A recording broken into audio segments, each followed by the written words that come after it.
개념을 자꾸 놓치니까 우리가 어떤 생각을 하냐면요. 십자가는 하나님의 사랑의 증거이자 하나님의 공의의 증거다. 이게 마치 양면인 것처럼 얘기해요. 손의 앞뒷면처럼, 동전의 앞뒷면처럼. 근데 사랑의 고린도전서 13장, 사랑장이라고 불려지는 고린도전서 13장, 불의를 기뻐하지 아니하고,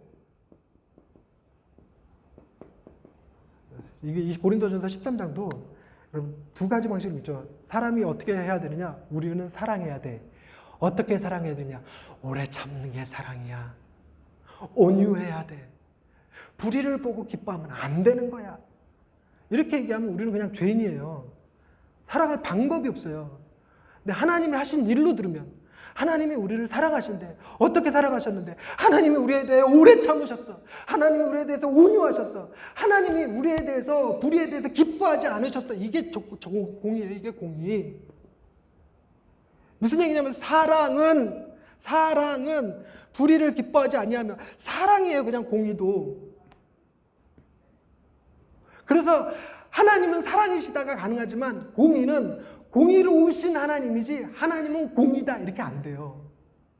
그래서 우리는 무엇을 놓치지 말아야 되냐면 사랑을 놓치지 말아야 돼요. 그러니까 사랑을 붙들어야 되니까 하나님의 사랑 안에 우리가 들어가는 방식, 하나님의 사랑 안에 삼일체 하나님의 사랑의 춤 안에 들어가는 방식이 뭐냐면 그 사랑 앞에 우리가 녹아지는 것, 그 방법이 뭐냐면 예수 그리스도를 이 땅에 보내셔서 당신의 아들을 십자가에 내어주심으로 당신 자신에 대한 사랑을 확증하시는 수단으로 쓰셨죠. 그래서 우리는 십자가를 바라볼 때 뭘 느끼게 되냐면 하나님이 나를 어마어마하게 사랑하시는구나 하면서 우리의 마음이 녹아지는 거죠. 녹아져서 하나님이 지저스 유스풀이 아니라 뷰티풀로 바뀌어서 그 사랑의 춤 안에 들어가서 같이 하나님과 사랑의 춤을 추는 거예요. 그랬을 때 비로소 우리 안에 안식이라는 것이 생기는데, 안식의 세 가지, 해방, 만족, 쉼. 이것이 틴켈러가 주장하는 건데 우리가 이거 안식을 주일로 바뀐다 치더라도 똑같은 얘기죠. 마가복음에서는 이거 하나만 얘기하는 것 같은데요. 해방만. 예수 그리스도께서 안식일을 주시죠. 6일은 힘써 일할 것이나 제7일은 아무도 일하지 말라. 근데 우리는 안식일날 왜 그 해방을 느끼게 되냐면 내가 안 하면 뭐 세상 뒤집어질 것 같은 느낌 들지 않으세요? 내가 담임 목사님이면 교회에 대해서 관여하지 않은 부목사들이 교회 말아먹을 것 같은 느낌 들지 않아요? 그래서 진짜 해방을 못 누려요. 그거 못 가죠. 안식일 못 가요. 불안해서. 근데 안식일을 지킴으로 해서 내가 세상을 움직이는 것이 아니라 누가 세상을 움직여? 하나님이 움직이고 계시죠. 그러니 내가 안 해도 돼. 진정한 해방을 경험하는 겁니다. 진정한 해방을. 그리고 또 하나는 뭐냐면 진정한 만족이 어디서 나오느냐? 내가 무엇을 해야지만 하나님이 나를 받아주시는 게 아니에요. 이번 일주일 동안 좀 제대로 일어난 게 없어도 안식은 동일하게 우리에게 일주일에 한 번씩 주어지죠. 그래서 하나님 앞에 충분히 인정받죠. 너는 내 사랑하는 자녀다. 라는 걸 통해서 내가 만족을 이 안에서 누리는 거예요. 세상으로부터 만족을 추구하는 것이 아니라 하나님으로부터 주시는 만족을 경험하죠. 여러분, 세상은 만족을 우리에게 주지 않아요. 그게 우상숭배 중에 하나인데, 여러분 열심히 일해서 내가 돈을 많이 벌면 내가 만족할 수 있을 것 같다? 그렇지 않아요. 그건 아무리 많이 벌어도 계속 우리한테 갈증을 줍니다. 내가 뭔가 프로젝트 하나를 성공적으로 이뤄내면 기쁠 것 같죠. 근데 그것도 2, 3일 지나면 또 사라집니다. 가장 긴 게 로또에 당첨되면 한 2, 3년 기쁘다고는 해요. 근데 그걸로 끝이에요. 그 이상 기쁘지 않습니다. 그런데 진짜 만족은 어디서 오느냐? 안식일 그 안에서 예수 그리스도께서 우리에게 주시는 만족. 너는 내가 너를 위해서 모든 것을 다 이뤘어. 그리고 진정한 쉼이 거기서 나오는 거예요. 그래서 주님 안에 있으면 내가 무엇을 꼭 해야 되는 게 아무것도 없어요. 주님이 모든 걸 다 하셨기 때문에. 주님이 모든 걸 다 하셨기 때문에. 그래서 복음은 권면이 아니라 소식이다. 굿뉴스, 소식. 마가복음 처음 시작할 때 이 복음이 죄송합니다. 원어가 뭐죠? 복음? 유한겔리온 맞나요? 유한겔리온? 왜 갑자기 헷갈려 버리지? 유한겔리온이 그 왕의 비문에 쓰여 있던 글이라고. 가이사 아구스도 왕의 비문에 쓰여 있던 거. 그래서 예수 그리스도 복음의 시작이다라고 말할 때 그 복음은 그때 당시에 듣는 사람들 귀에 어떻게 들렸냐면 그 복음은 그 셀투스 전쟁에서 이렇게 이 그리스가 전쟁에서 이겨갖고 이게 막 40.19km를 뛰어갖고 와서 우리가 이겼다라고 외친 게 복음이었어요. 그게 뭐냐면 유앙겔리온 그랬다는 거죠. 그러면 그 소식을 들은 사람들이 어떤 삶의 자세가 바뀌냐면 더 이상 칼과 창을 만들 필요가 없어요. 이겼는데. 그래 지금 만들고 있던 칼과 창도 뭘로 바꿔요? 낫과 보습으로 바꾸죠. 삶의 변화를 갖고 오죠. 내가 노력하는 게 아니라 들려진 소식에 의해서 삶의 변화가 일어나는 것. 이게 복음이라는 거예요. 그래서 예수 그리스도께서 이 땅에 우리의 왕으로 오셔서 왕의 십자가를 지고 죽으심으로 그 왕이 통치하는 방식이 세상과는 좀 다르다는 얘기예요. 하는 왕이 통치하는 방식이 전혀 세상과 달라서 그 소식을 듣는 것만으로 우리의 삶이 변하는 거예요. 변화. 소식을 듣는 것만으로. 근데 우리는 이 소식이 듣는 게 아니라 뭐 하는 걸 좋아하냐면 남북 문제, 북한에 핵이 있는데 북한의 핵의 문제를 우리는 뭘 더 좋아하냐면 핵 전문가가 와서 이 핵에 대해서 우리가 어떻게 대처해야 되느냐 하고 방법을 얘기해 주는 사람과 슈퍼맨이 등장해서 뿅 북한에 날아가고 핵시설을 다 파괴시켜 버렸어요. 핵을 없애버렸어요. 그래갖고 와서 뭐라냐면 내가 핵을 다 없앴다. 어떤 게 복음입니까? 방법을 가르쳐 주는 것이 우리의 마음을 기쁘게 하지 않아요. 핵을 없앴다라고 하는 소식이 우리의 마음을 기쁘게 하고 그때로부터 우리의 삶이 달라지는 거예요. 이런 소식이 우리의 삶의 변화를 가져오는데 우리는 자꾸 무슨 생각이 드냐면 소식만 전해갖고는 성도들이 안 변할 것 같아. 그러니까 자꾸만 이렇게 해야 됩니다. 저렇게 해야 됩니다. 라는 토를 달아요. 그것도 하나님의 방식으로 다는 것이 아니라 우리의 방식. 무슨 얘기냐면 너희는 서로 사랑하라. 주님 말씀하셨죠. 서로 사랑하라. 서로 사랑하라. 이걸 우리는 어떻게 표현해야 되냐면 주님께서 우리에게 말씀하셨습니다. 서로 사랑하라고 말씀하셨습니다. 이게 복음이죠. 여기까지가 복음이에요. 그냥 주님이 말씀하셨으니까. 그런데 거기다 대고 덧붙이죠. 그러므로 우리는 사랑해야 됩니다. 이건 내 말이잖아. 내 말. 주어가 I로 바뀌었잖아요. 그러면서 더 나아가죠. 우리가 서로 사랑하기 위해서 첫 번째 주의를 어겨서는 안 됩니다. 두 번째 성경을 열심히 읽으셔야 됩니다. 세 번째 전도 열심히 하셔야 됩니다. 다 그렇게 가죠. 우리나라는 신앙이 어떻게 형성되냐면 삼무.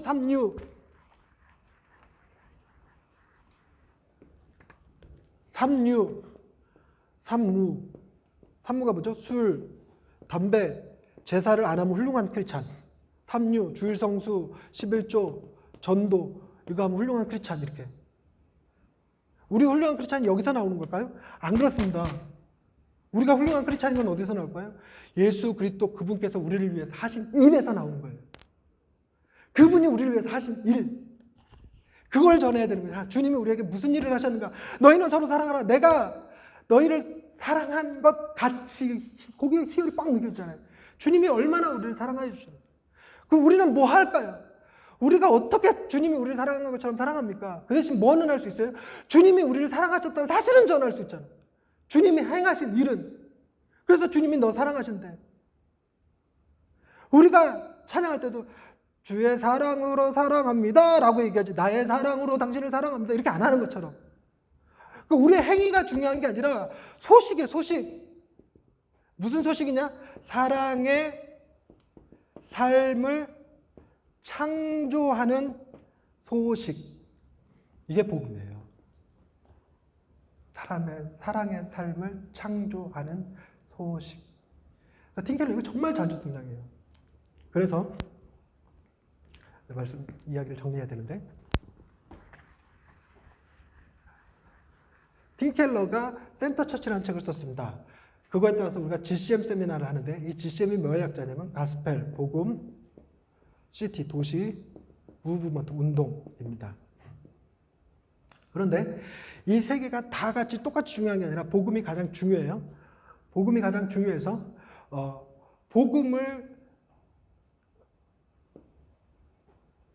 복음 DNA라는 표현을 써요. 우리가 복음 DNA를 가져야 된다는 거예요. 이 복음 DNA라는 말과 비교해서 설명해 볼 수 있는 게 복음 관점이라는 것과 비교해서 설명해 볼 수 있습니다. 여러분 우리나라는 복음으로 필터링된 혹은 복음의 관점을 가지고 세상을 섬기고 교회를 사역해야 된다고 얘기를 하죠. 그래서 이게 복음에 합당한 거냐 아니냐를 얘기한다는 거예요. 근데 틴켈러는 그거 아니다. 그래갖고는 위험하다. 이런 얘기를 하면서 뭐가 돼야 되냐면 복음이 내 안에 DNA로 작용해야 된다는 거예요. DNA. 그래서 내가 생각하고 행동하는 모든 것의 근원이 되는 게 복음이어야 한다.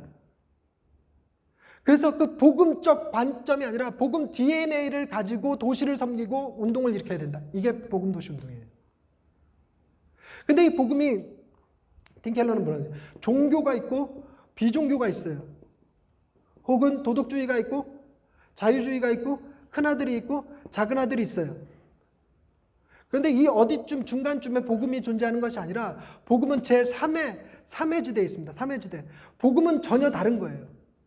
복음은 전혀 다른 걸로서 복음으로서 도덕주의를 해체하고 복음으로서 자유주의를 해체함으로써 복음을 전하는 것.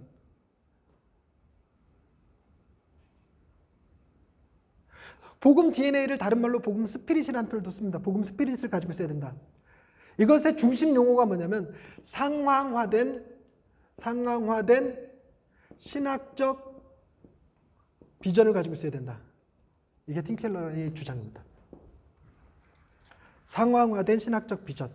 이게 핵심 개념인데 복음에 대해서는 신학적 비전, 이게 복음이에요. 복음을 다르게 표현한 겁니다.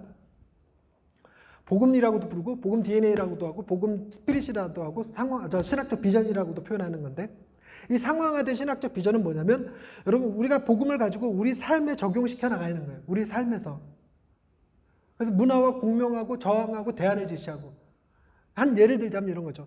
여러분, 제 말에 아멘 하실 수 있길 바랍니다. 떨어지는 별을 보고 소원을 빌면 소원이 이루어집니다. 아니, 아멘 하시라고요. 하시라고. 다시 할게요. 떨어지는 별을 보고 소원을 빌면 소원이 이루어집니다. 네, 감사합니다. 근데 이걸 왜 아멘을 시킨 거냐면요. 떨어지는 별을 보고 소원을 빌 수 있는 사람이 없대요. 정말 생각지도 못하게 봤는데 찰나돼요. 찰나. 뿅. 그럼 못해요. 제가 학생들 가르치면서 집회하면서 야, 네 소원이 뭐야 하고 물어보면 한 번에 대답하는 사람을 여태까지 단 한 명도 만나본 적 없어요. 다 첫 마디가 어른들도 마찬가지죠. 근데 저 사회학자들이 뭐라고 그러냐면 떨어지는 별을 보고 소원을 빌 수 있을 정도의 간절함이 있으면 그 간절함이 그 소원을 이루어낸대요. 그래서 떨어지는 별을 보면 소원을 이룰 수 있다는 거죠. 근데 떨어지는 별을 보고 소원을 빌면 그거 다 미신이야, 그거 안 돼, 이렇게 얘기할 게 아니라 뭘 공명해줘야 되냐면 그 사람 마음에 간절함이 있구나 라고 보여주는 거죠. 그래서 저항하는 거예요. 저항. 그러나 별이 응답해 주는 것이 아니야. 너의 간절함을 가지고 너의 진정한 깊은 갈망, 마가복음에 나오는 그 내면의 깊은 갈망을 하나님 앞에 가지고 와봐. 하나님이 네 깊은 갈망을 이루어줘. 이 땅에서 이루어지지 않는다. 진짜 니그레 이파리. 틴켈러가 자주 쓰는 예화인데, 이 화가, 니글이라고 하는 화가가 그림을 평생에 대작을 그리려는데 이게 시간도 안 되고 뭐도 안 되고 잘 안 돼서 평생에 엄청난 화풍에다가 캔버스에다가 이파리 딸랑 하나 그렸어요. 이파리 딱 하나 그리고 병들어서 죽었는데, 죽어갖고 이렇게 기차 타고, 그 이야기는 기차 타고 가요. 천국에 가는데 기차 타고 이렇게 가다 보니까 창밖을 딱 보는데 자기가 그리려고 했던 그 나무가 천국에 딱 있더라는 거예요. 자기가 그리려고 했던 그 나무가. 비로소 뭐냐면 너의 깊은 간절함이 세상에서는 이루어질 수가 없을지라도 하나님이라면 너를 도와서 이루어 주실 수도 있고, 안 그러면 하나님 나라에 네 깊은 갈망의 열매가 거기 있다. 이렇게 얘기해 주세요. 대안제시. 심지어 또 하나 얘기해 보면 이런 거죠. 여러분, 똥밭에 굴러도 이생이 좋습니다. 아멘. 그냥 짜고 치는 고소톱이라 생각하고 아멘 해주세요. 똥밭에 굴러도 이생이 좋습니다. 네, 감사합니다. 이게 뭔 말이냐면요, 옛날 우리 선조들이요, 힘들고 어려우면 뭐 해버려요? 자살하잖아요. 근데 그 자살을 막는 방법이 뭡니까? 이걸 종교화시켜버리는 거예요. 종교화. 그래서 똥밭에 굴은, 이게 똥밭이 정말 마구간을 얘기하는데 말똥 치우는 것을 얘기하거든요. 말똥 치우는 걸 그 조선시대에만 해도 인간의 가장 비참한 삶을 표현할 때 쓰는 표현이었어요. 가장 비참한 삶에 떨어졌어도 자살하지 마. 죽는 건 안 돼. 라는 신념을 새겨주는 게 똥밭에 굴러도 이생이 좋다는 거예요. 그럼 우리가 뭐에다 공명해줘야 됩니까? 자살하지 말라고. 아무리 힘들어도. 그럼 우리는 뭘로 대안을 제시해 줍니까? 하나님이 우리에게 주신 생명은 살아있기만 하면 하나님이 우리에게 산자들은 뭐죠? 가난한 자나 부자나 건강한 자나 약한 자나 늙은 자나 어린 자나 동일하게 하나님은 사랑하셔.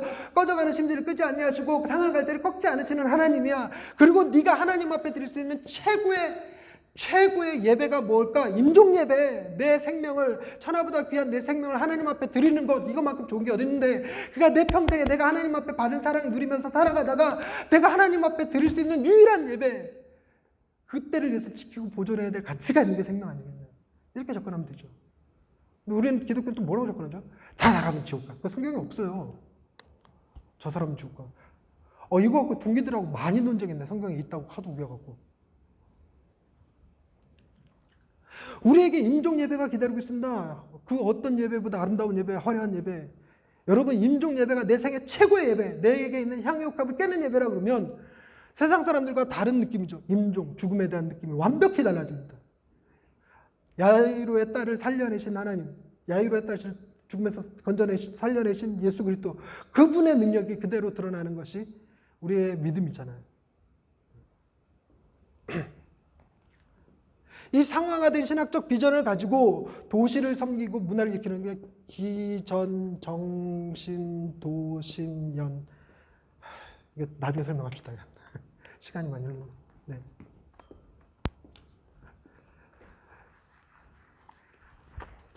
다음 주에 우리 우상의 문제를 다룰 거니까 오늘 우상의 문제는 좀 적게 다뤘는데요. 왕의 십자가는 복음이라고 하는 포커스에 뭘 맞췄냐면 하나님의 나라를 하는 포커스를 맞췄습니다. 그래서 예수 그리스도를 표현하는 여러 가지 다양한 방식들 가운데 그분은 우리의 진정한 왕이 되어서 노예 상태에서 우리를 해방시킬 겁니다. 근데 이 이야기를 처음 들을 때 제가 이해가 안 되는데, 이 설명이 정확하게 이해하시려면 뭐냐면, 진정한 왕은 우리가 죄의 노예에서 해방하는 거예요. 죄의 노예. 죄의 노예가 뭐냐면, 우리의 죄의 노예가 되면 우리가 이기심과 두려움이 우리의 마음에 작동하기 때문인데, 이것을 극복하게 해주는 힘, 담대함과 겸손함으로 우리의 마음을 녹여서 새롭게 빚으시는 힘, 그것이 우리 진정한 왕이 되시는 분이라는 거죠. 이게 됩니다. 여기까지 하고 질문 받겠습니다.